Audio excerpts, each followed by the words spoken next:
Baik, Assalamualaikum, salam sejahtera, salam GBN, salam Malaysia dan salam kuasa ketiga.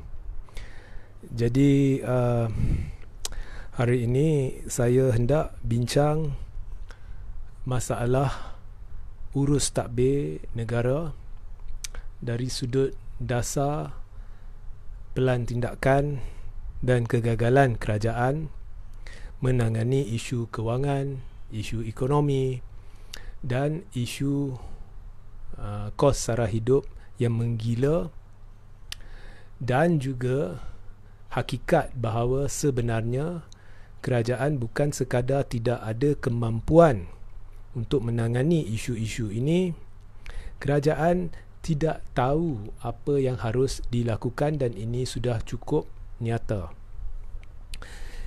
Jadi saya nak mulakan dengan menceritakan satu hakikat yang saya rasa semua sedia nampak, semua boleh bersetuju dengan, iaitu salah satu sebab utama dari salah satu sebab antara beberapa sebab, ya, mengapa kerajaan tidak ada kemampuan untuk menangani isu-isu ini adalah kerana kemudaratan politik negara.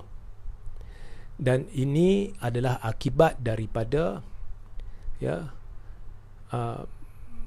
komplot puak-puak yang sebenarnya tidak jujur, tidak mampu bersekutu, tidak mampu bersatu, iaitu UMNO, PPBM, PAS, yang hanya bersekongkol untuk menumbangkan kerajaan pimpinan Pakatan Harapan semata-mata kerana kepimpinan parti-parti ini kemaruk kuasa dan kedudukan, dan juga kerana kluster mahkamah ingin memulakan langkah-langkah ke arah menakluki semula negara bagi kepentingan peribadi mereka. Jadi mereka tidak jujur bila memasuki gerombolan ini untuk tubuh kerajaan. Maka apabila satu kerajaan ditubuhkan dan kerajaan itu rapuh disebabkan pergelutan di antara kepimpinan parti-parti ini kerana masing-masing ada agenda tersirat, dan disebabkan majoriti rapuh, maka muncullah satu kerajaan yang didirikan atas dasar sogokan kuasa dan kedudukan. Maka bila sesiapa mana-mana ahli parlimen yang dikira penyokong kerajaan meminta apa-apa jawatan, amat sukar bagi siapa-siapa yang menjadi Perdana Menteri untuk menolaknya. Ya, amat sukar. Maka disebabkan itu wujudlah satu kerajaan di mana Perdana Menteri bertumpu bukan terhadap menubuhkan satu kerajaan berjiwa rakyat, tetapi satu kerajaan yang memuaskan nafsu ahli-ahli parlimen dalam gerombolan yang telah merampas kerajaan menerusi pintu belakang itu, ya, dan terpaksa memuaskan nafsu mereka dengan mengagih-agihkan jawatan dan kedudukan pada kadar yang luar biasa tinggi, dan juga kadang-kadang tidak berpadanan dengan sama ada kelayakan, pengalaman atau kemampuan ahli-ahli parlimen tersebut. Dan juga selepas terbentuknya kerajaan atas dasar kuasa dan kedudukan ini, Perdana Menteri tidak mampu mengawal tindak tanduk menteri-menteri, ahli-ahli JLC dan sebagainya kerana takut hilang kuasa. Jadi atas sebab itulah, ataupun salah satu sebablah ini, mengapa kerajaan tidak mampu berfungsi dengan baik. Okey, di samping itu, kerana selalu takut hilang kuasa, selalu bergelut sesama sendiri. Bayangkan, gerombolan ini adalah gerombolan yang sama semenjak langkah Sheraton. Mula-mula Muhyiddin jadi Perdana Menteri, mereka bergaduh, mereka tarik sokongan untuk runtuhkan Muhyiddin, kemudian bersatu kembali untuk lantik orang baru sebagai Perdana Menteri. Maka sesama sendiri, gerombolan sama pun, mereka sentiasa takut akan hilang kuasa.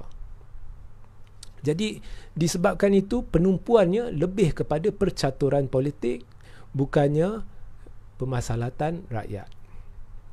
Jadi natijahnya sekarang ni kerajaan ni seolah-olah tidak boleh berfungsi. Kita lihat ya dasar flip-flop, ya keputusan-keputusan flip-flop berhubung dengan isu harga barang, isu subsidi.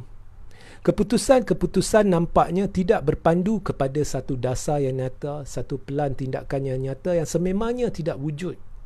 Ya. Keputusan-keputusan ini lebih kepada satu keputusan terpencil yang tidak mengambil kira faktor-faktor utama yang mempengaruhi situasi ekonomi semasa, kadar inflasi dan sebagainya. Maka apabila satu keputusan salah dibuat, ia menyebabkan perkara-perkara lain terganggu-gugat, menyebabkan satu keputusan terpaksa dibuat untuk mengatasi ganggu-gugat tersebut, dan kemudian keputusan yang baru tu bercanggah dengan keputusan awal, kemudian dia terpaksa tarik balik keputusan awal, semuanya jadi dalca.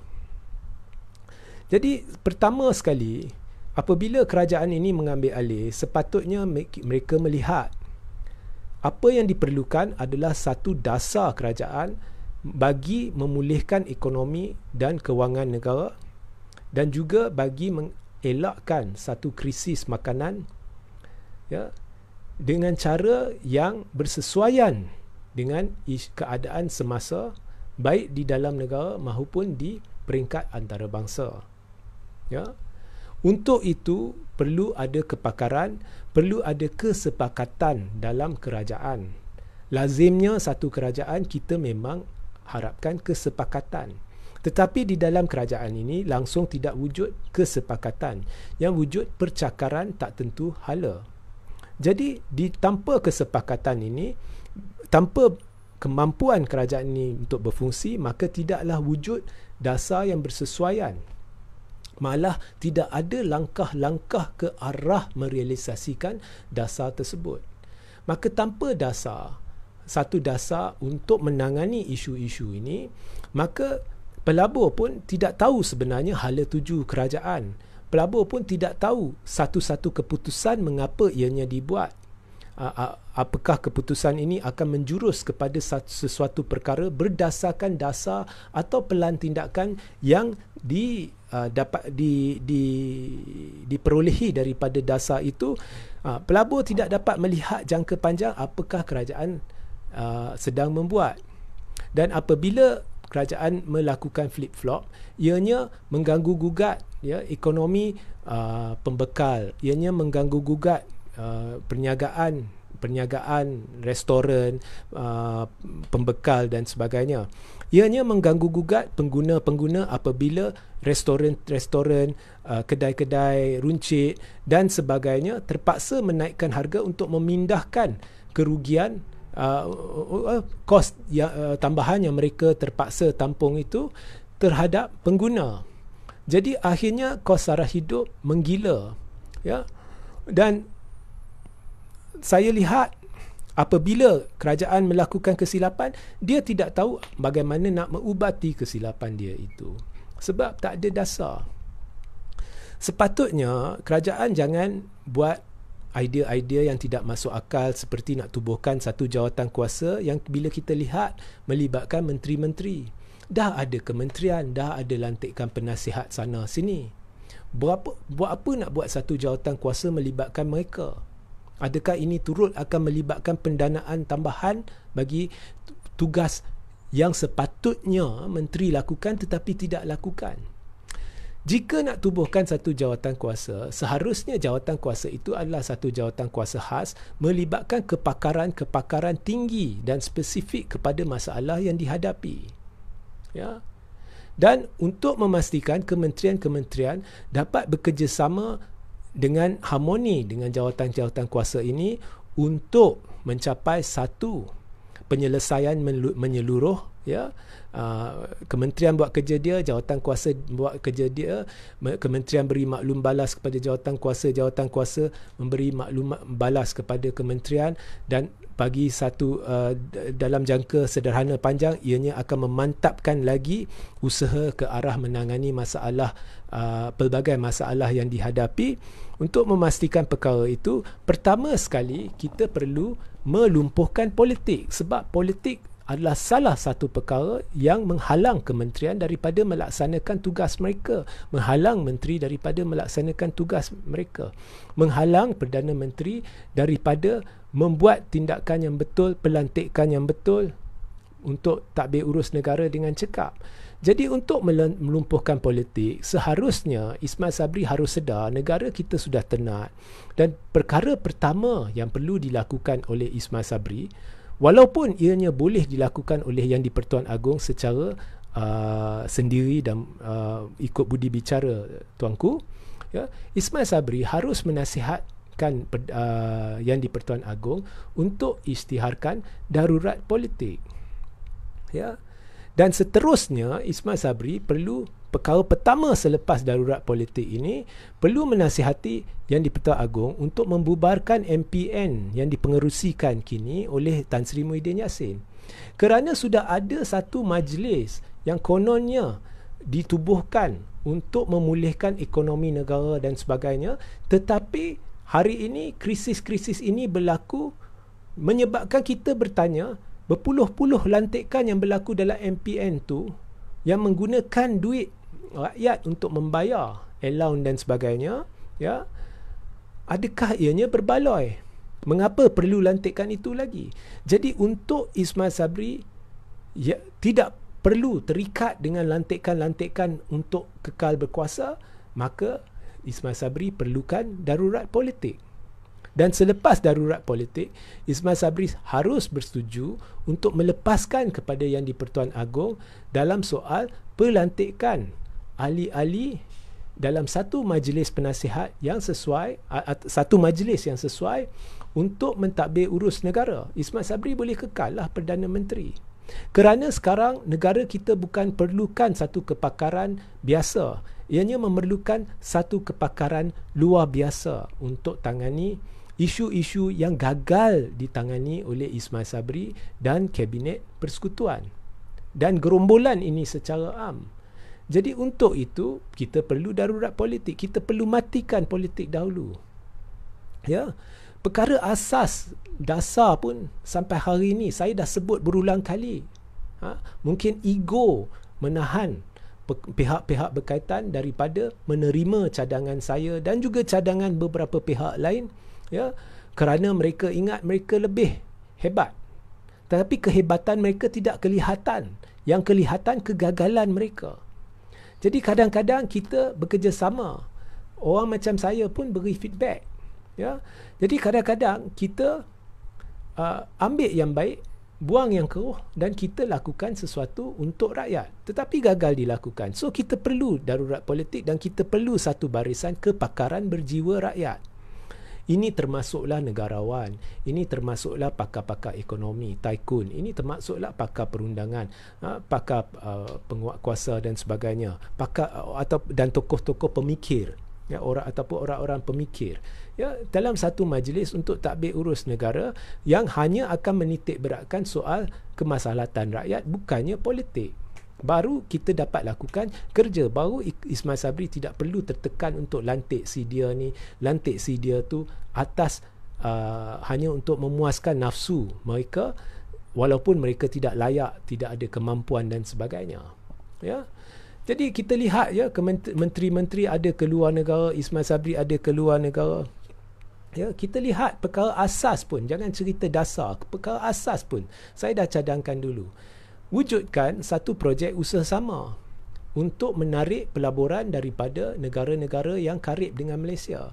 Di Amerika saya dah cerita, ya, ada simpanan sejumlah wang yang besar oleh negara-negara asing berjumlah 7 trilion, ya,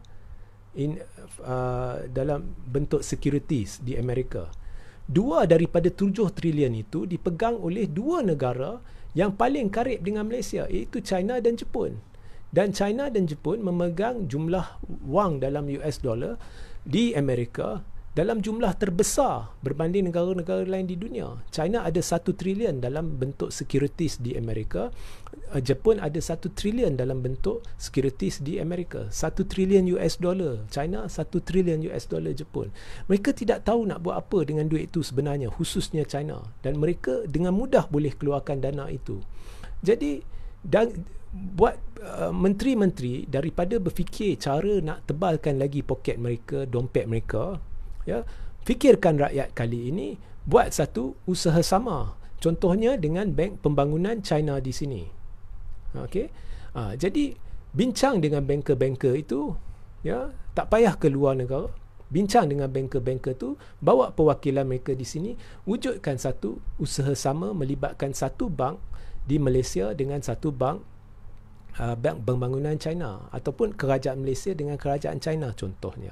Kemudian minta kerajaan China labur contohnya $0.5 bilion. $0.5 bilion daripada 1 trilion US dollar yang China ada di Amerika itu bagaikan kacang, tak ada apa. Kemudian Malaysia letakkan 500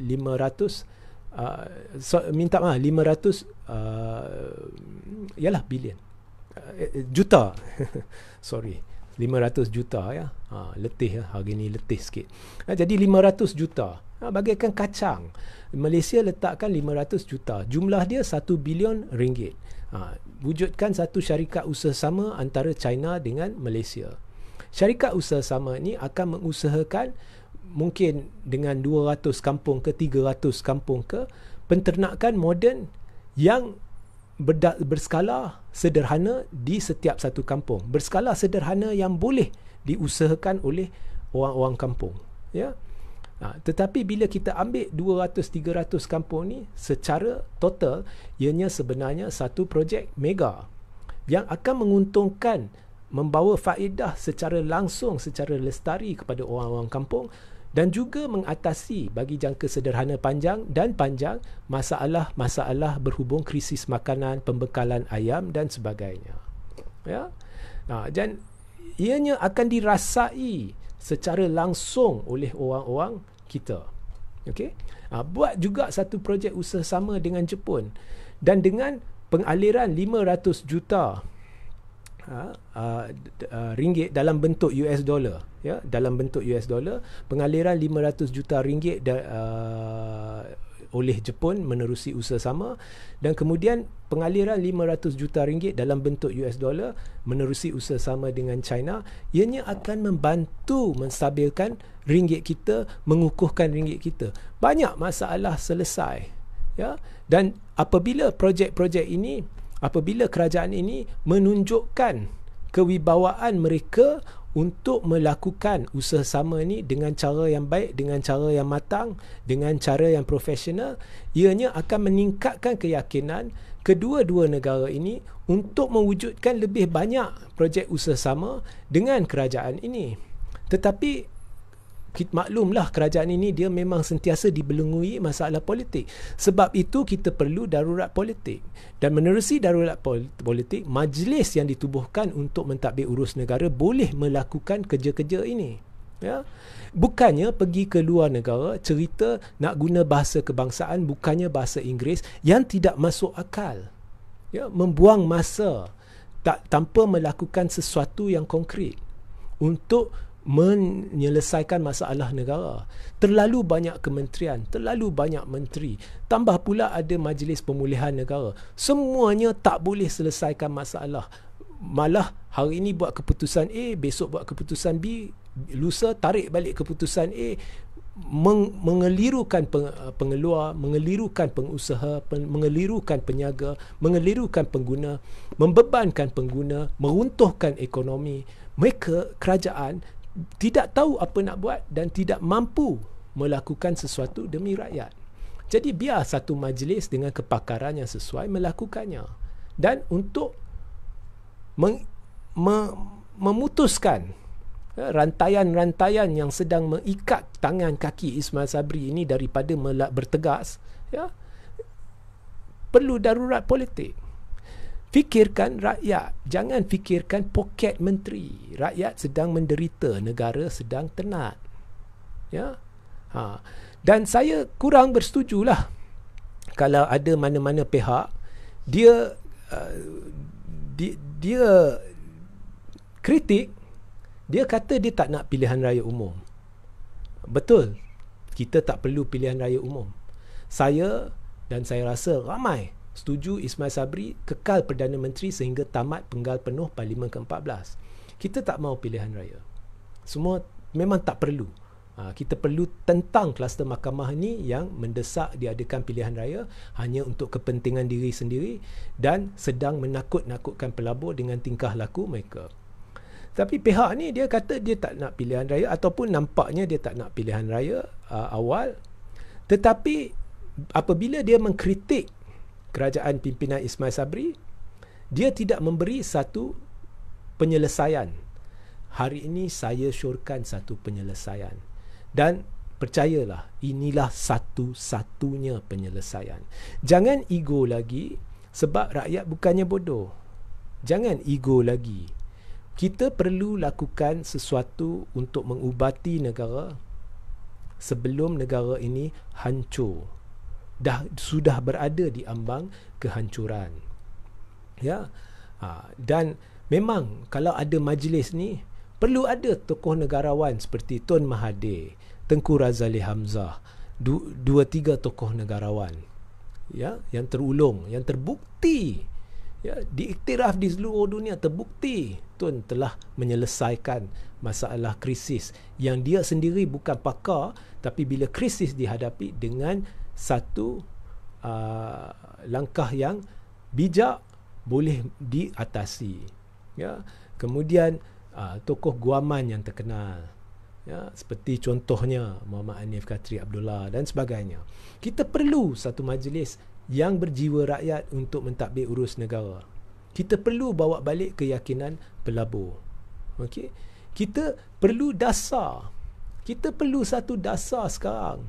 Dasar itu biasanya menjadi asas yang akan dirujuk apabila kerajaan membuat pelan-pelan tindakan. Jika nak buat jawatan kuasa pun, panggillah pakar-pakar sesuai. Kemudian kementerian-kementerian uruskan babak dasar. Biar jawatan kuasa buat kerja. Kemudian saling berhubung. Awak beri maklum balas, dia pula beri maklum balas. Masing-masing mantapkan lagi hala tuju masing-masing. Kemudian akhirnya keluarkan satu dasar yang boleh diterima pakai secara am.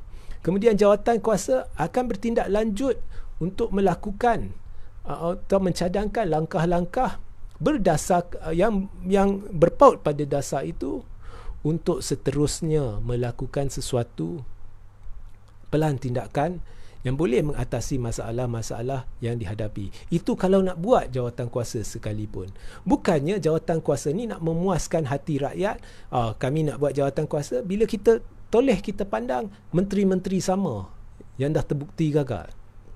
Tak guna. Bukannya saya nak kritik sangatlah. Saya cadangkan ni. Buat satu situasi darurat yang boleh memutuskan rantai-rantai yang ni duk ada, mengikat tangan, kaki Ismail Sabri. Ya. So itu pencerahan saya secara am, sebab topik ini terlalu meluas. Jadi kalau saya nak masuk terperinci satu-satu ni sukar, dia kena pecahkan. So secara am, ya, kita perlu darurat politik, kita perlu lumpuhkan politik dengan kadar segera. Fikirkan rakyat, fikirkan anak, cucu. Ya, jangan fikirkan cara nak tebalkan poket masing-masing. Okey. Kalau pilihan raya, BN tak akan menang kalau ramai keluar. Kerana rakyat sekarang akan membalas dendam. Okey.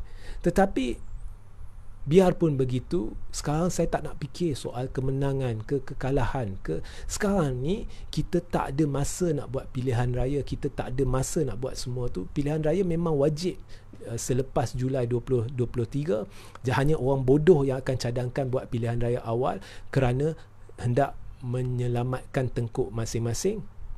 Kita fokus cara nak pulihkan negara. Okey. Alright.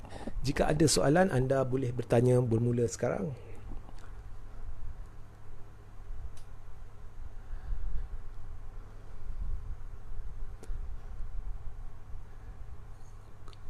Khairul Muhammad Aminuddin. PM asyik fikir benda-benda remeh, masalah beban rakyat tak mau fikir. Bukan tak mau fikir, dia tak boleh fikir sebab dia terikat. Inilah masalahnya. Saya tidak nafikan dia sebahagian daripada gerombolan yang telah merampas kerajaan menerusi pintu belakang. Dia sebenarnya sebahagian daripada gerombolan yang telah menimbulkan masalah ni.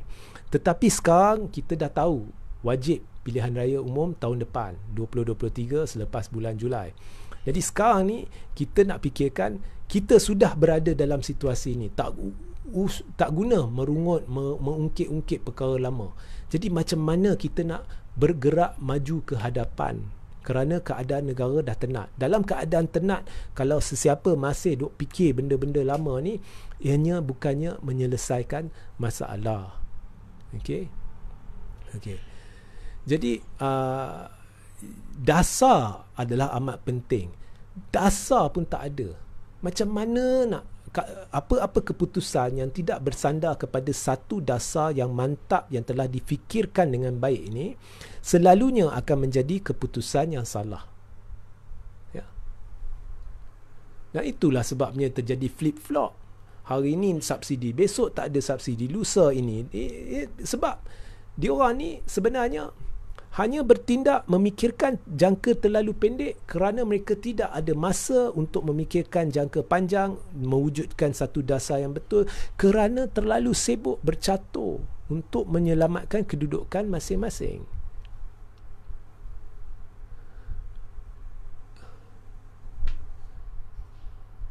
Yang babak PRU ni ada satu dua tu tak nak layan lah. Biasanya Laskar ni dia tak buang masa, ya.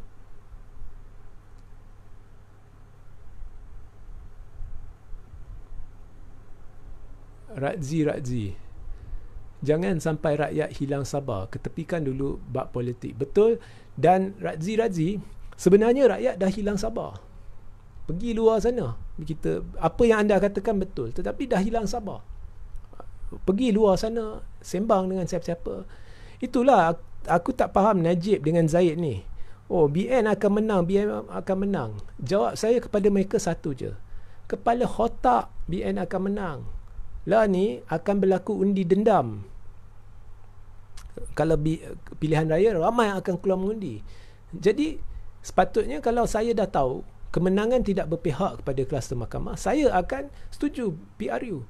Tak, saya bukannya bersetuju atas dasar emosi. Ya, tak boleh. Sekarang ni kita tak perlu pilihan raya lagi. Dah setahun depan.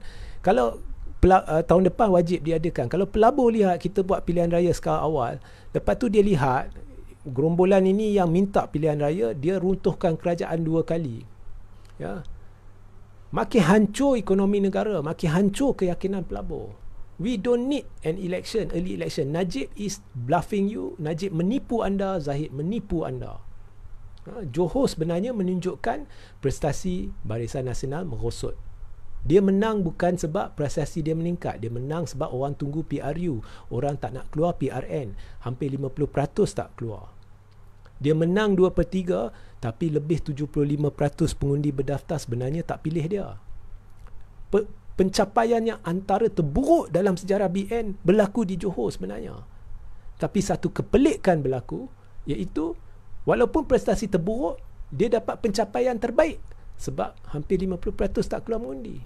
Maknanya pilihan raya itu secara moral gagal. Gagal menyuarakan mandat sebenar rakyat. Okey. Baik. Sehingga kita berjumpa di lain masa. Assalamualaikum, salam sejahtera, salam GBN, salam Malaysia dan salam kuasa ketiga.